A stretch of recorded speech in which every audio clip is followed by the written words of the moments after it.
اعوذ باللہ السمیع العلیم من الشیطان الرجیم من حمزہ ونفخہ ونفثہ۔ سورہ بقرہ کی آیت نمبر 177 کی تفسیر چل رہی ہے۔ بیان چل رہا ہے عہد کو پورا کرنے کے متعلق۔ سورہ یاسین آیت نمبر 60 اور 61 میں اللہ رب العالمین فرماتا ہے، اے بنی آدم، کیا میں نے تم سے عہد نہیں لیا تھا کہ شیطان کی عبادت نہ کرنا بلکہ میری عبادت کرنا، یہی سیدھا راستہ ہے۔ اللہ تبارک و تعالیٰ نے تمام انسانوں سے یہ عہد لیا ہے کہ شیطان کی عبادت نہ کرے، یعنی اس کی اطاعت نہ کرے، بلکہ اللہ تبارک و تعالیٰ وحدہ لا شریک لہ کی اطاعت کرتے رہے۔ صراط مستقیم یہی ہے۔ اس عہد کا تقاضا یہ ہے کہ انسانوں کی صرف اللہ تبارک و تعالیٰ کی اطاعت کرنی چاہیے۔ اطاعت صرف اللہ تبارک و تعالیٰ کا حق ہے۔ اس سلسلہ میں مزید تفصیل سورہ فاتحہ کی آیت نمبر 5 میں انشاءاللہ بیان کیا جائے گا۔ اللہ رب العالمین فرماتا ہے سورہ فتح کی آیت نمبر 10 میں، جو شخص اللہ سے کیے ہوئے عہد کو پورا کرے تو اللہ اسے اجر عظیم دے گا۔ اللہ رب العالمین فرماتا ہے سورہ نحل کی آیت نمبر 91 میں، اے ایمان والوں، جب اللہ سے کوئی عہد کرو تو اسے پورا کرو۔ اللہ رب العالمین فرماتا ہے سورہ انعام کی آیت نمبر 153 میں، اللہ کے عہد کو پورا کرو۔ آگے اللہ رب العالمین کا ارشاد گرامی ہے سورہ الرعد کی آیت نمبر 19 اور 20 میں، نصیحت تو وہ لوگ حاصل کرتے ہیں جو اہل عقل ہیں، یعنی وہ لوگ جو اللہ کے عہد کو پورا کرتے ہیں اور اپنے عہد کو نہیں توڑتے۔ اللہ رب العالمین کا ارشاد گرامی ہے سورہ بقرہ کی آیت نمبر 26 اور 27 میں، اللہ اس مثال کے ذریعہ انہی کو گمراہ کرتا ہے جو فاسق ہوتے ہیں، یعنی وہ لوگ جو اللہ سے مضبوط عہد کرنے کے بعد اسے توڑ دیتے ہیں۔ مندرجہ بالا آیات سے معلوم ہوا کہ عہد کو پورا کرنے والے عقل مند ہوتے ہیں اور عہد کو توڑنے والے فاسق ہوتے ہیں۔ اللہ تبارک و تعالیٰ کے عہد کو توڑنا بہت بڑا گناہ ہے اور اس کی سزا جہنم ہے۔ اللہ رب العالمین فرماتا ہے سورہ رعد کی آیت نمبر 25 میں، جو لوگ اللہ سے مضبوط عہد کرنے کے بعد اسے توڑ دیتے ہیں، جس چیز کو اللہ نے ملانے کا حکم دیا ہے اسے قطع کرتے ہیں اور زمین میں فساد برپا کرتے ہیں، ایسے لوگوں پر اللہ کی لعنت ہے اور ان کے لیے بہت برا ٹھکانہ ہے۔ سورہ نحل کی آیت نمبر 95 میں اللہ رب العالمین فرماتا ہے، اللہ کے عہد کو نہ بیچو اور اس کے ذریعہ تھوڑی سی قیمت نہ لو۔ عہد پورا کرنے کا جو اجر اللہ کے یہاں مقرر ہے، تم اگر سمجھو تو وہ تمہارے لیے بہت بہتر ہے۔ سورہ احزاب کی آیت نمبر 15 میں اللہ رب العالمین کا ارشاد گرامی ہے، اللہ کے عہد کے متعلق بعض پرس ہوگی، یعنی اس کے متعلق سوال کیا جائے گا۔ اللہ تبارک تعالیٰ کو الہ مان کر اپنے محکوم ہونے اور اللہ تبارک و تعالیٰ کے احکام کے ساتھ وفاداری کا جو عہد ہم کرتے ہیں، اس عہد کو پورا کرنا بڑا ضروری ہے۔ دنیا کی تھوڑے سے فائدہ کی خاطر اللہ تبارک و تعالیٰ کے احکام کی خلاف ورزی یا اس کے احکام کو چھپانا اللہ تبارک و تعالیٰ سے کیے ہوئے عہد کو توڑنا ہے اور یہ بہت بڑا گناہ ہے۔ بندوں سے جو عہد کیا جائے اسے بھی پورا کرنا ضروری ہے، حتیٰ کہ غیر مسلم سے جو عہد کیا جائے اسے بھی پورا کرنا فرض ہے۔ اللہ رب العالمین فرماتا ہے سورہ توبہ کی آیت نمبر 4 میں، مشرکین سے جو عہد تم نے کیا ہے اس کی مقررہ میعاد تک پورا کرو، بے شک اللہ متقین سے محبت کرتا ہے۔ حضرت حذیفہ رضی اللہ تعالیٰ عنہ اور ان کے والد حضرت یمان رضی اللہ تعالیٰ عنہ نے کفار سے ایک عہد لیا تھا۔ رسول اللہ صلی اللہ علیہ وسلم فرماتے ہیں، صحیح مسلم کی حدیث ہے ہم ان کے لیے ان کا عہد پورا کریں گے اور ان کے خلاف اللہ سے مدد طلب کریں گے۔ رسول اللہ صلی اللہ علیہ وسلم فرماتے ہیں، صحیح بخاری اور صحیح مسلم کی حدیث ہے، عہد سگن کے لیے قیامت کے دن ایک جھنڈا نصب کیا جائے گا، پھر کہا جائے گا کہ یہ ہے عہد سگن فلاں بن فلاں۔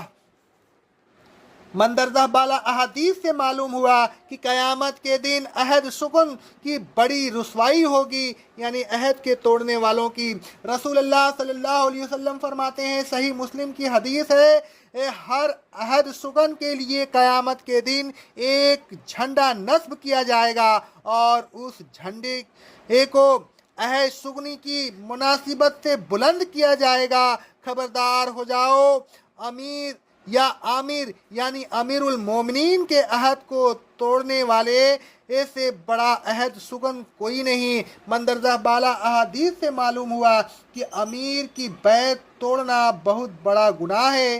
رسول اللہ صلی اللہ علیہ وسلم فرماتے ہیں، صحیح بخاری اور صحیح مسلم کی حدیث ہے، جس شخص میں یہ چار باتیں ہوں وہ خالص منافق ہے، اور جس شخص میں ان میں سے ایک خصلت ہے تو اس میں نفاق کی ایک خصلت ہوگی، جب تک اس کو چھوڑ نہ دے۔ وہ خصلتیں یہ ہیں، جب امانت دار بنایا جائے تو خیانت کرے، جب بات کرے تو جھوٹ بولے، جب عہد کرے تو عہد سگنی کرے، اور جب لڑے تو بد کلامی کرے۔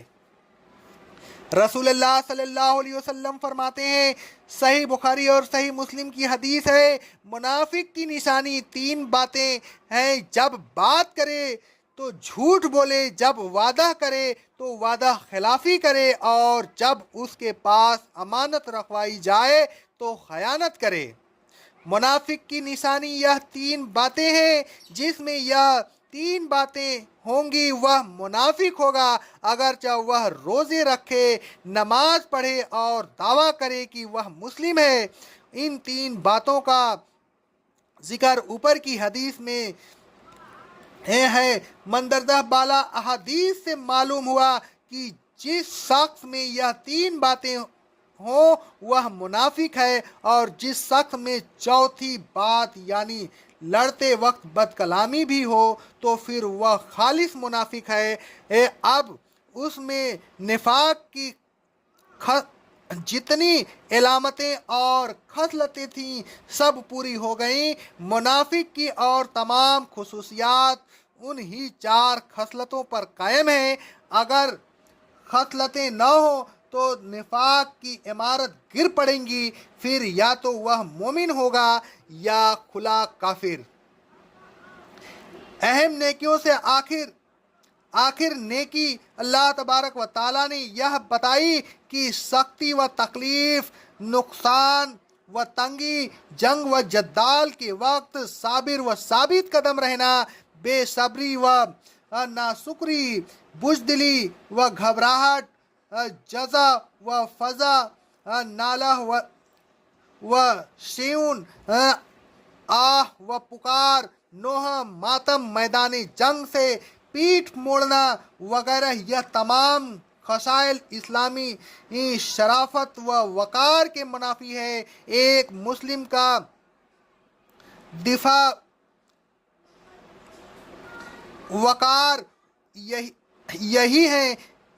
یہی ہے کہ وہ اللہ تبارک و تعالیٰ کے احکام پر جمع رہے، بے صبری کا مظاہرہ نہ کرے، قربانیاں دے اور احکام الہی سے پیچھے نہ ہٹے، اللہ تبارک و تعالیٰ کی راہ میں جان دے دے لیکن شکست کھا کر میدان جنگ سے نہ بھاگے۔ اللہ تبارک و تعالیٰ نے بڑی بڑی اہم نیکیوں کا بیان کرنے کے بعد فرمایا، اولئک الذین صدقوا، یہ ہیں وہ لوگ جو اپنے دعوے ایمان میں سچے ہیں، یہی وہ لوگ ہیں جنہوں نے جو کچھ اللہ تبارک و تعالیٰ سے وعدہ کیا تھا اسے سچ کر دیا۔ وَأُولَئِكَ هُمُ الْمُتَّقُونَ، اور یہی وہ لوگ ہیں جو یقیناً متقی ہیں۔ آیت زیر تفسیر میں جن نیکیوں کا بیان ہے یہ وہ نیکیاں یا بنیادیں اور اوصاف ہیں جو ایک متقی میں ہونا ضروری ہے۔ صبر کے متعلق مزید معلومات کے لیے سورہ بقرہ کی آیت نمبر 45 اور 153 کی تفسیر میں بیان کیا جا چکا ہے۔ تقوی اور متقی کے متعلق مزید تفصیل کے لیے سورہ بقرہ کی آیت نمبر 2 میں بیان کیا جا چکا ہے۔ اے لوگوں، اللہ تبارک و تعالیٰ اور یوم آخرت پر پختہ ایمان رکھیے، فرشتوں اور تمام الہامی کتابوں اور تمام نبیوں پر ایمان لائیے، حقوق العباد ادا کیجیے، اقربا، یتامہ، مساکین، مسافر اور سائلین کے ساتھ حسن سلوک کرتے رہیے، غلاموں اور لونڈیوں کے آزادی کے لیے اپنا مال خرچ کیجیے، نماز قائم کیجیے، زکوٰۃ ادا کرتے رہیے، عہد کو پورا کیجیے، عہد سگنی کبھی نہ کیجیے، صبر و استقامت کے ساتھ مردانہ وار اور مومنانہ عزم و ہمت کے ساتھ تمام مصائب کا مقابلہ کیجیے۔ یہ تمام صفات آپ اپنے اندر پورا کیجیے۔ ان صفات کی موجودگی میں آپ صحیح معنوں میں متقی بنیں گے اور پھر نجات اور کامیابی سے ہمکنار ہوں گے۔ اللہ رب العالمین فرماتا ہے سورہ ہود کی آیت نمبر 49 میں، بے شک اچھا انجام متقیوں ہی کے لیے ہے۔